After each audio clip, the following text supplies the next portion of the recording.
2 where we're tearing down this house on Brookfield. We're so excited, Matt and I, to share this experience with you.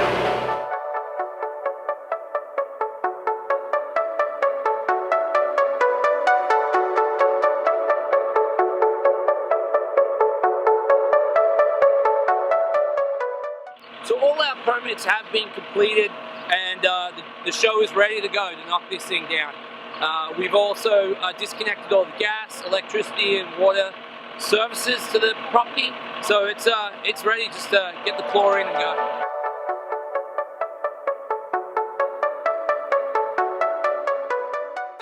There are 2 types of methods to tear down a home that I want to talk to you about.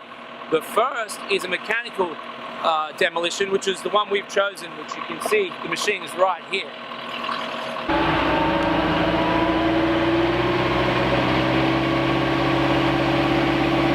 So this machine is going to come in, it's just basically going to claw into the house, tear everything down, they're going to take it away. It's going to take about 1 to 2 days for the cleanup. The second option I want to talk about is a deconstruction method, which is an environmentally friendly sort of method where they will piece by piece take the house down. It'll take about 7 days, and they will try and salvage about 70% of the home and resell it on the open market. Alright, so once the claw comes in and tears the house down, you're going to be left with a big hole. But basically it's going to tear it all down. They're going to have these huge bins here that they're going to put all of the leftover rubble in. They're going to take the foundation of the building out, and you're going to be left with a big dirt hole. That's what's going to be there. We're not going to go swimming. We're just going to get it ready for the next house to be put in.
Coordinating the whole project.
where we'll be starting on the foundation.